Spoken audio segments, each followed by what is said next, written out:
TOEFLspeakingteacher.com. Thanks for joining me today. Today I'm going to focus on a really common question that many students wonder. Should I adopt a strict template that I will use, memorize sentences in my answer, or should I speak completely spontaneously? Today I'm going to try to address sort of the benefits as well as the disadvantages of this style or system. And hopefully I'll give you some advice in terms of the best approach. So first of all, my general answer to this question is that I do not advise students to adopt a strict template of memorized sentences.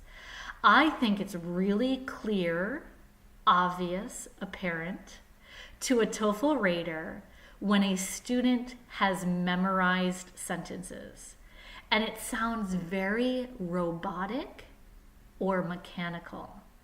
And the goal on TOEFL speaking is to be as natural and conversational as possible.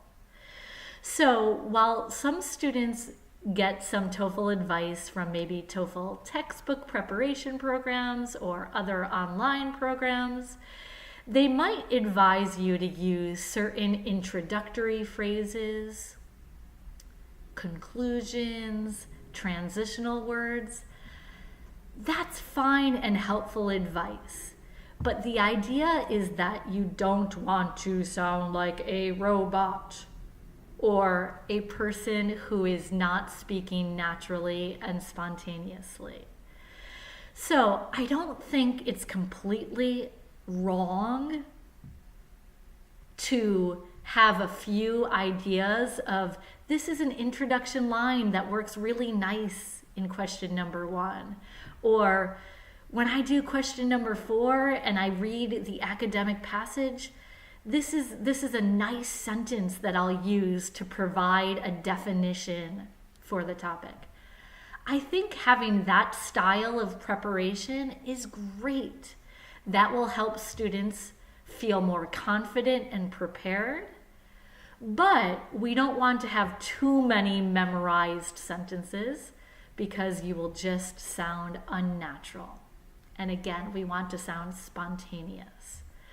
So when I advise students in my private lessons, I often give them suggested introductory phrases, conclusions.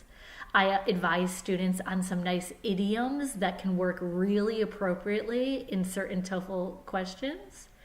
So if you think that guidance could be helpful, please look me up at TOEFLspeakingteacher.com and I'll be glad to share my advice for you.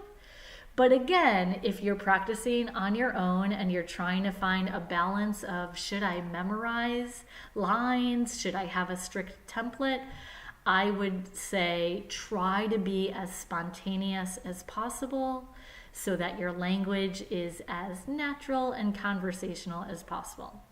So one example I can give is that often when I meet students for TOEFL evaluations or group or private lessons, sometimes when students answer question number 1, they use a very scripted response, which is maybe taught in some certain TOEFL preparation books.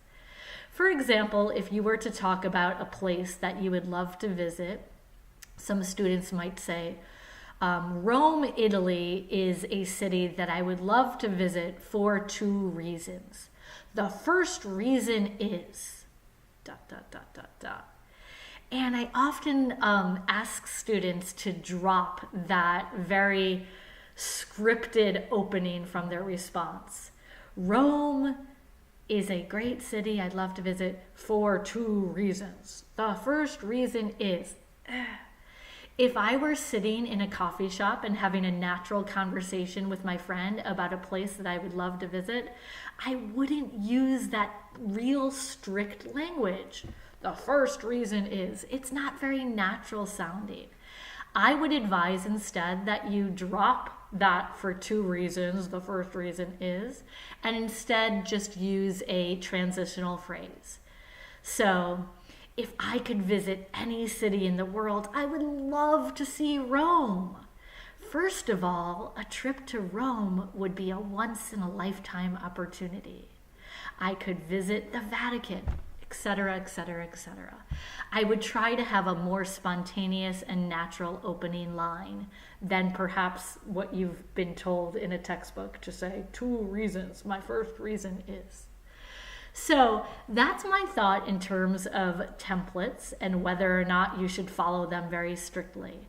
If this advice has been helpful to you, I hope that you would consider booking a private lesson with me, a TOEFL speaking evaluation, joining in on one of our group classes. You can get all of that information at our website. Please feel free to drop any questions or comments on the Facebook page or YouTube channel, and I will answer you personally. And I appreciate having an audience, and I wish you luck on your TOEFL journey. Okay? Have a great day. Bye.